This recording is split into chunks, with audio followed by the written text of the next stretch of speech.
Welcome once again.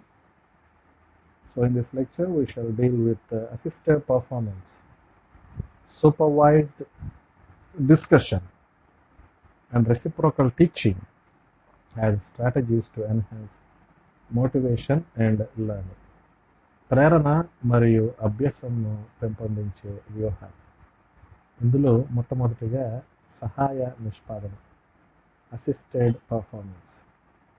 సహాయంతో నిష్పాదన సాధిస్తే దాన్ని సహాయ నిష్పాదన అంటారు. Assisted performance is referred to the performance when it is achieved with assistance. అంటే విద్యార్థి ఇతరుల సహాయంతో లేదా పరిసరాల సహాయంతో నేర్చుకోగలగటాన్ని సహాయ నిష్పాదన అంటారు. So learner being assisted by others or the surroundings is termed as assisted performance. So here, according to Vygotsky, we have 4 levels or 4 stages of ZPD, zone of proximal development. Vygotsky ప్రకారం సమీప వికాస మండల దశలు 4 మనకు కనబడుతున్నాయి. The first one is capable others, నిష్పాదనకు సామర్థ్యము గల ఇతరులు సహకరించటం. Capable others who will assist us to achieve something, to achieve the abilities. అలాగే సెల్ఫ్, తనకి తనే స్వయంగా సహకరించుకోవటం, self. Next stage is automatised or fossilised, స్వయం ప్రవర్తన. సో అలాగే శిలాఖచ్చితమవుతుంది. ఇటువంటి ప్రవర్తనను మరి కలిగి ఉండటం, అనుగుణంగా వారిలో నిష్పాదన పర్ఫార్మెన్స్ అనేది పెరుగుతూ ఉండటం. ఈ పర్ఫార్మెన్స్ నిష్పాదనలో హెచ్చుతగ్గులు కలుగుతూ ఉండటం, ఇవన్నీ కూడా మనం చూస్తూ ఉంటాం. అలాగే నిష్పాదన స్వయం ప్రవర్తనను కోల్పోవటం, డీ ఆటోమేటైజేషన్, ఇది 4వ దశ. సో దీనికోసం ఏంటంటే కొన్ని సాధనాలు మనం చూస్తూ ఉన్నాం. Few means. First we have with scaffolding, విధులను స్కాఫోల్డింగ్, సలహాలు ఇవ్వటం, మార్గదర్శకత్వాన్ని అందించటం, అలాగే అభిప్రాయాలు, వ్యాఖ్యానాలు చేస్తూ ఉండటం, ఇవన్నీ కూడా విధలనం కింద వస్తాయి. Motivating, guidance, motivation, cooperation, assistance. So these are all scaffolding. And next mean is feedback on performance. Next mean is feedback on performance. నిష్పాదన గురించిన పరిపుష్టి. ఉపాధ్యాయునికి ఏ విధంగా బోధించారో ఉపాధ్యాయునికి పరిపుష్టిని అందించటం, ఏ విధంగా నేర్చుకున్నారు, నైపుణ్యాలు ఏ విధంగా మారాయి అన్నదాని గురించి విద్యార్థికి లేదా అభ్యాసకునికి మరి పరిపుష్టి, ఇవన్నీ కూడా మనం చూస్తూ ఉన్నాం. అలాగే మరొక సాధనం ఏంటంటే కాగ్నిటివ్ స్ట్రక్చరింగ్, జ్ఞానాత్మక నిర్మాణీకరణ. కాగ్నిటివ్ స్ట్రక్చరింగ్ అంటే తన దగ్గర ఉన్న భావనలు, అనుభవాలను క్రమబద్ధీకరించుకుంటూ వెళ్ళటమే cognitive structuring. So streamlining all his thought process or his conceptualisation is cognitive structurisation. తర్వాత సాధన ఏంటంటే నమూనీకరణం, మోడలింగ్, ఉపాధ్యాయుడిని నమూనాగా తీసుకోవటం. అలాగే కంటిజెన్సీ మేనేజ్మెంట్, యాదృచ్ఛిక నిర్వహణ, ఇన్స్ట్రక్షన్ బోధించటం. కంటిజెన్సీ మేనేజ్మెంట్లో, యాదృచ్ఛిక నిర్వహణలో మనం వారి ప్రవర్తనను నియంత్రించే విధంగా వారికి కొంత పునర్బలనాన్ని ఇవ్వటం, reinforcing them in order to bring out desirable changes. అలా ఇన్స్ట్రక్షన్ బోధించటం. ఇందులో అసైన్మెంట్లు, కృత్యాలు, నమూనా కార్యక్రమాలు లాంటివి ద్వారా ఉపాధ్యాయుడు విద్యార్థులను ప్రభావితం చేయటం. అలాగే ప్రశ్నించటం, క్వశ్చనింగ్, విద్యార్థులలో ఆలోచనలు రేకెత్తించటం, థాట్ ప్రొవోకింగ్ విద్యార్థుల్లో ఇటువంటివి పెంపొందించడం. ఈ విధంగా సహాయ నిష్పాదనలోని కొన్ని విధానాలు లేదా సాధనాలు అనుగుణంగా మరి విద్యార్థులలోని అభ్యసన అనుభవాలు పెంపొందించబడతాయి. అలాగే పర్యవేక్షిత చర్చ కూడా మనం చూడాల్సిందే. Supervised discussion, it is a strategy to enhance motivation and learning. ప్రేరణను, అభ్యసనను పెంపొందించే వ్యూహంగా మరి పర్యవేక్షిత చర్య.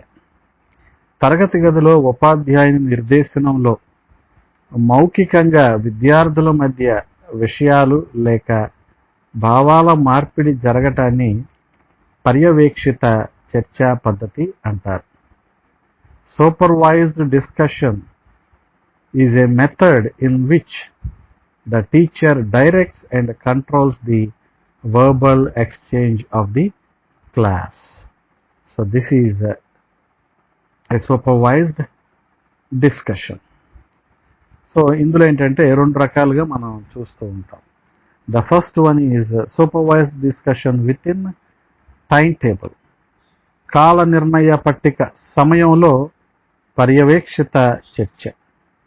ఒక టైం పీరియడ్లో, లేకపోతే మన క్లాస్ టైం టేబుల్లోని ఒక పీరియడ్లో లేదా అవర్లో ఇవన్నీ కూడా జరగటం, ఒక అంశాన్ని చర్చించటం, దాని గురించి తరగతి గదిని రెండు జట్లుగా చేయటం. We need to divide the class room into two teams. So and the discussion between those teams. And the next kind of supervised discussion is supervised discussion out of timetable. కాల నిర్ణయ పట్టిక ఆవల పర్యవేక్షిత చర్చ. కాల నిర్ణయ పట్టిక దాటిన తరువాత ఆ చర్చ జరగటం రెండు జట్ల మధ్య. అది ఏ ప్రాంతమైనా కావచ్చు, ఎటువంటి పరిస్థితి అయినా కావచ్చు. అలాగే ఈ పర్యవేక్షిత చర్చ జరుగుతున్నప్పుడు మనం కొన్ని జాగ్రత్తలు తీసుకోవాలి. We need to take certain measures in organising the supervised discussion. So అదేంటంటే అది బాగా ఆలోచించి చర్చకు తగిన వాతావరణాన్ని, పాఠ్యాంశాన్ని ఎంపిక చేసుకోవాలి. అంటే వివాదాస్పద అంశాల జోలికి వెళ్తే అది ఎవరికి కూడా ఉపయోగం ఉండని విధానం కనుక మనము ఇవన్నీ కూడా బాగా ఆలోచించాలి. We need to think of a positive environment and a positive topic for supervised discussion. We need to motivate the students. విద్యార్థుల్లో ప్రేరణ కలిగించాలి. We need to go for brainstorming. ఆలోచనలు రేకెత్తించాలి. సో రెండు జట్లు అన్నాము గనక కాబట్టి తరగతి గదిలో ఉన్న విద్యార్థులందరూ పాల్గొనేలాగా చేయాలి. So we need to see that the entire class should participate in teams.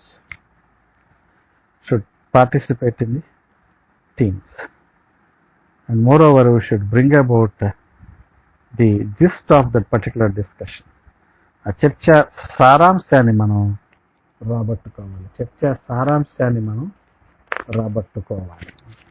వీటి వల్లే మనకి ఉపయోగం ఉంటుంది. అలాగే తరువాత పరస్పర బోధన కూడా ప్రేరణని, అభ్యసనను ఏ విధంగా పెంపొందిస్తుంది అనేది మనం చూడాలి.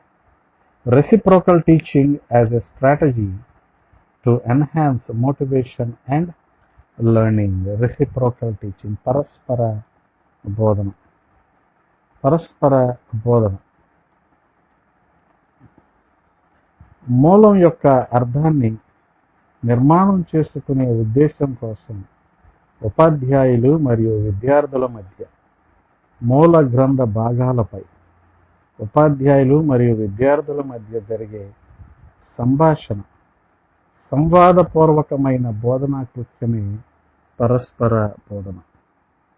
Reciprocal teaching is an instructional activity that takes the form of a dialogue between teachers and students regarding segments of text for the purpose of constructing the meaning of text.